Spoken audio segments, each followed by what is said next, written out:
Selamat malam saudaraku, salam sehat selalu ya. Jangan lupa hati harus gembira, karena hati yang gembira adalah obat yang paling mujarab.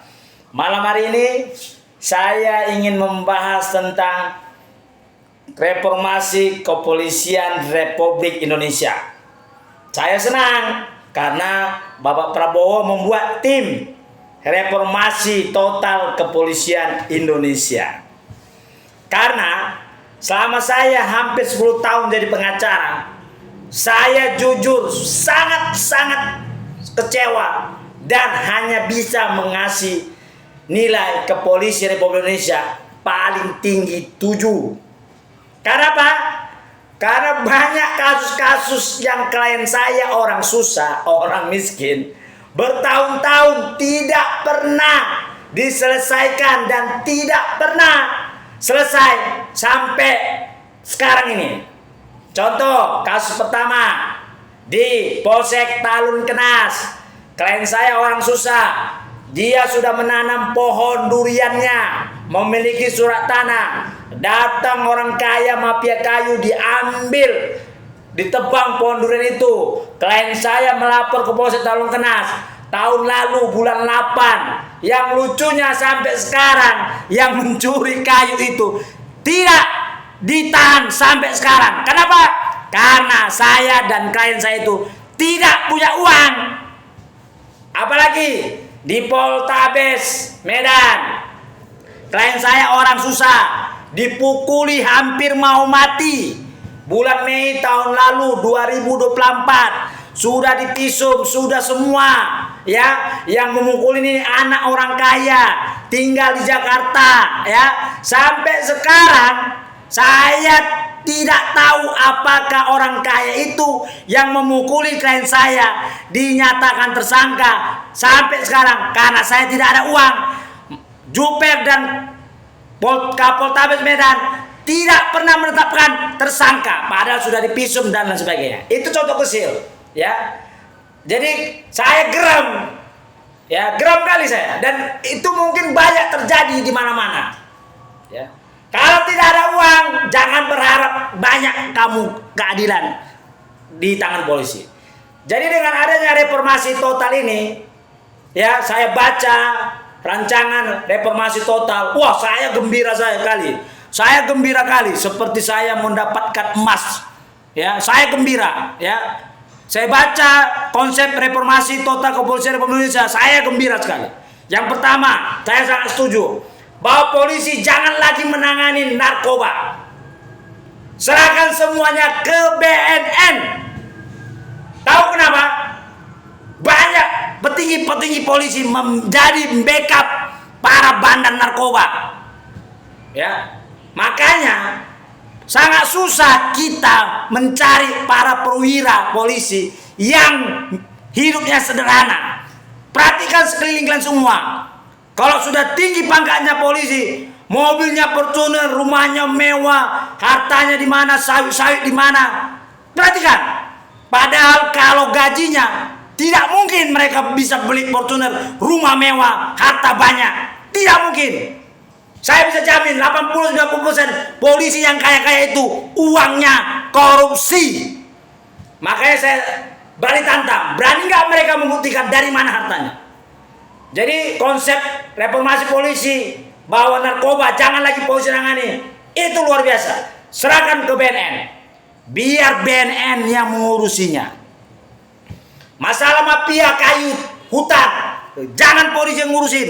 Pas itu, udah benar tuh. Serahkan Kementerian Kehutanan, biar mereka yang mengurusinya. Masalah korupsi, jangan lagi polisi mengurusin. Kenapa? Banyak para koruptor ini mengasih uang ke para bos-bos polisi, jenderal-jenderal polisi ataupun perwira polisi supaya kasusnya jangan diproses. Sehingga para koruptor tertawa lebar karena mereka punya uang, mereka kasih dan banyak tidak diproses. Makanya kasus koruptor jangan lagi polisi nanganin, serahkan ke KPK. Itu sudah tepat. Kasus apa lagi? Contohnya kasus judi online, ya. Jangan lagi polisi nangani masalah kasus judi online. Serahkan penanganannya ke Kementerian Informasi ataupun ke cyber negara. Biarkan tim cyber ini yang menangkap para judi-judi online. Karena apa? Banyak yang backup para polisi ini, yang backup judi online itu. Makanya mereka juga kaya-kaya dari uang situ. Sudah pas itu. Dan lain sebagainya. Dan saya setuju, saya baca memang polisi hanya menangani keamanan dan ketertiban masyarakat. Itu sudah pas Bapak Prabowo. Biarkan polisi hanya menangani keamanan dan ketertiban masyarakat saja. Karena memang di banyak negara polisi hanya fokus menjaga keamanan dan ketertiban masyarakat. Kalau ada yang curi ayam, lapor polisi, biar polisi menangkap pencuri ayam. Kalau ada yang bongkar rumah, lapor polisi, biar polisi menangkap yang bongkar rumah itu. Kalau ada yang mencuri kereta, biar polisi yang menangkap pencuri kereta itu. Ya, jadi polisi jangan kasih kekuasaan penuh. Selama ini negara Indonesia sudah salah. Makanya pemberantasan narkoba, judi online tidak pernah tuntas dan makin parah pun. Jadi Bapak Prabowo, kalau Anda mau diingat sebagai presiden yang pro dengan masyarakat, sahkanlah undang-undang reformasi polisi tersebut. Dan DPR, Anda harus dukung. Sudah saatnya kita reformasi total polisi. Biarkan polisi hanya fokus menangani keamanan dan ketertiban masyarakat serta lalu lintas. Itulah tugas polisi. Ya, selama ini terlalu powerful polisi sehingga banyak anak-anak muda yang dari keluarga orang-orang kaya punya kemampuan uang bermimpi jadi polisi. Tahu kenapa? Karena mereka melihat susah mencari para petinggi polisi yang miskin, rata-rata kaya raya, hidupnya enak, padahal gaji mereka tidak seberapa. Ya, biarkanlah polisi direformasi total. Perkuat BNN. BNN perkuat, pasukannya perkuat. Cukup yang nangani narkoba hanya BNN.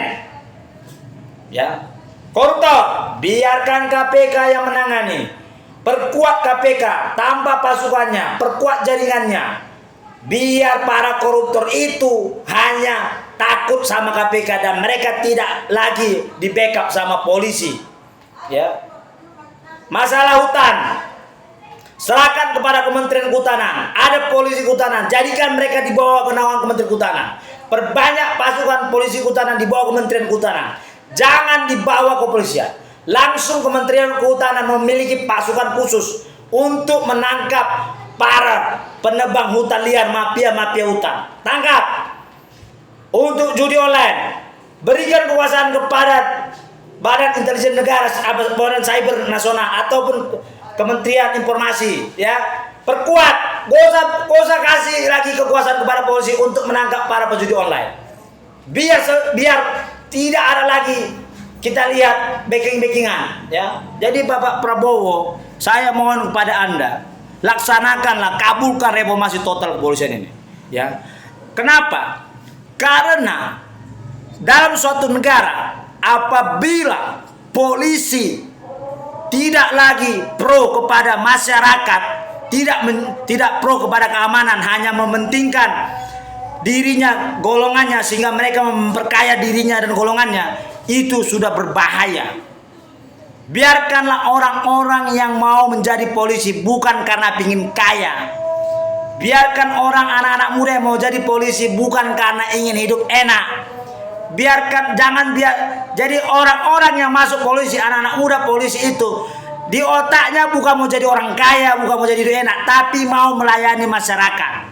Berjuang memberantas pencuri, menjaga ketertiban,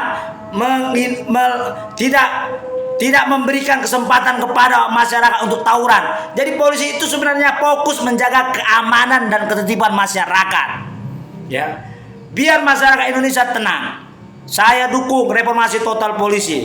Saya berharap Bapak Prabowo sama anggota DPR segera reformasi total polisi. Salam cerdas dari saya, Ketua Yayasan Kemajuan Bangsa, Trinop Sianturi. mereka